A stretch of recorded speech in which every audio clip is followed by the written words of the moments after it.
Hello student, कैसे हैं आप। नेक्सस एजुकेशन पॉइंट में आपका स्वागत है। हम हाजिर एक नई वीडियो के साथ। आज हम बात करेंगे MPS 002 अंतर्राष्ट्रीय संबंध सिद्धांत एवं समस्याएं, इग्नू यूनिवर्सिटी। तो स्टूडेंट, टॉपिक है परमाणु अप्रसार संधि यानी NPT के विकास का वर्णन कीजिए। तो बच्चों, परमाणु अप्रसार संधि किस लिए लाई गई और इसकी शर्तें क्या थी। चलिए आज हम बात करेंगे परमाणु अप्रसार संधि की। परमाणु अप्रसार संधि की संपूर्ण जानकारी के लिए हमारे इस वीडियो को लास्ट तक देखिए। अगर आपने हमारे चैनल को सब्सक्राइब नहीं किया तो हमारे चैनल को सब्सक्राइब करें, बेल आइकन जरूर बजाएं ताकि हमारी आने वाली वीडियो का नोटिफिकेशन आपको आसानी से मिल सके। लाइक, कमेंट, शेयर करना ना भूलें। चलिए शुरू करते हैं परमाणु अप्रसार संधि। परमाणु अप्रसार संधि यानी NPT के द्वारा परमाणु शक्ति संबंध देशों को हथियार रखने की अनुमति मिलती है और ये संधि अन्य देशों को हथियार हासिल करने से रोकती है। इस संधि में कहा गया है कि वे देश जो 1967 से पहले परमाणु हथियार हासिल कर चुके हैं, इन देशों को ही परमाणु संपन्न देश माना जाएगा।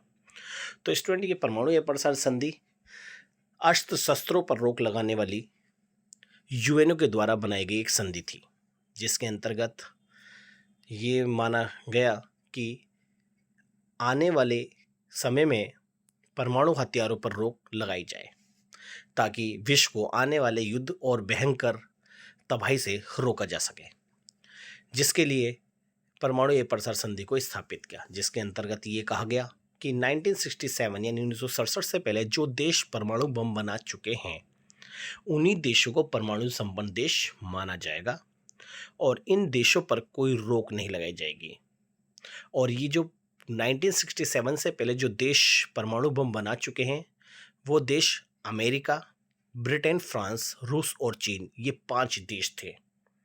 और इन नीति के द्वारा इन 5 देशों को ही परमाणु संपन्न देश माना गया, जबकि इनके अलावा जो देश है वो परमाणु संपन्न देश नहीं माने जाएंगे। ये नीति यानी परमाणु अप्रसार संधि पर जुलाई 1968 में लंदन, मॉस्को तथा वाशिंगटन में हस्ताक्षर हुए और ये संधि 5 मार्च 1970 में लागू हो गई। और इस नीति के तहत ये नीति जो थी, ये 25 वर्षों के लिए मान्य थी। ये बनाया गया था, ये नीति जो है 25 साल के लिए बनाई गई है और ये 25 साल के बाद इस नीति को आगे बढ़ाया जाएगा। जब 1995 में 25 वर्ष पूरे हो चुके थे इस नीति को, इस संधि को, तो इसे पुनर्लागू करके इसे अनिश्चित काल के लिए लागू कर दिया। अब ये कह दिया गया कि 1995 में कि जो परमाणु अप्रसार संधि है, इसकी कोई 25 साल जैसी कोई सीमा नहीं है, यानी ये नीति अब अनिश्चित काल के लिए ऐसे ही रहेगी। और इसके साथ साथ ये भी कहा गया कि परमाणु संपन्न देशों के अतिरिक्त अन्य देश भी असैनिक कार्यों के लिए परमाणु बम यानी परमाणु यूरेनियम का इस्तेमाल कर सकते हैं, क्योंकि परमाणु यूरेनियम जो है वो हम असैनिक कार्य, देश के विकास यानी बिजली यानी ऊर्जा के लिए हम इसका इस्तेमाल कर सकते हैं। तो जब 95 में ये नीति को पुनः लागू करके इस अनिश्चित काल के लिए लागू कर दिया गया, तो ये भी कह दिया गया कि अब जो परमाणु बम यानी परमाणु यूरेनियम है, उसका इस्तेमाल असैनिक कार्यों के लिए विश्व के सारे देश कर सकते हैं, जिसके तहत भारत को अमेरिका बड़े लेवल पर यूरेनियम सप्लाई करता है, जो हम अपने ऊर्जा उत्पादन के लिए उसका इस्तेमाल करते हैं। अतः परमाणु अप्रसार संधि की मुख्य बिंदु निम्नलिखित हैं। चलिए अब देखते हैं इसके बिंदु क्या है। तो पहला बिंदु जो है, इस संधि के अनुसार प्रत्येक परमाणु शस्त्र धारक यानी जो भी परमाणु देश बना, जो परमाणु बम बना चुका, यानी 1967 से पहले जो परमाणु शक्ति धारक देश था, वो इस संधि का सदस्य है।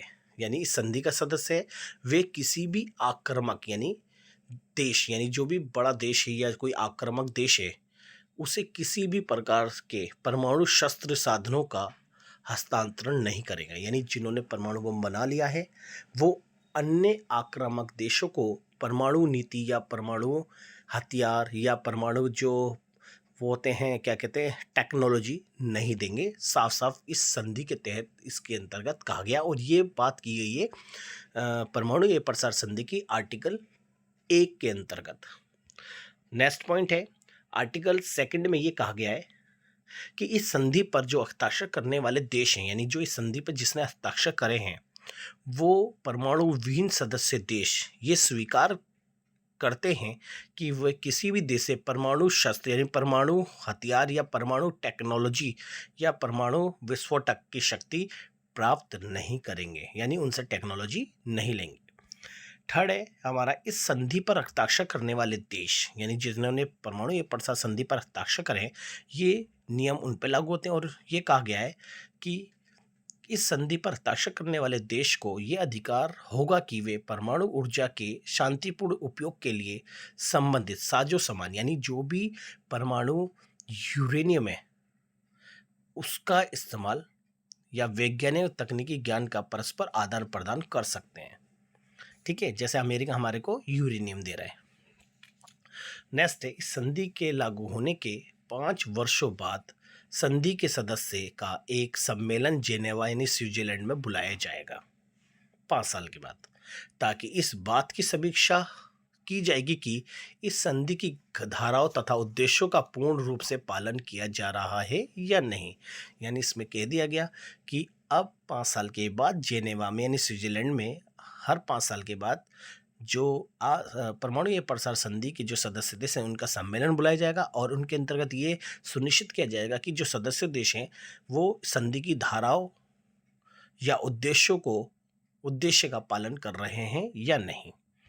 नेक्स्ट है अनुच्छेद 6 यानी 6 में परमाणु शक्ति संपन्न और गैर परमाणु शक्ति संपन्न देशों द्वारा पूर्ण निशस्त्रीकरण का स्पष्ट उल्लेख करता है।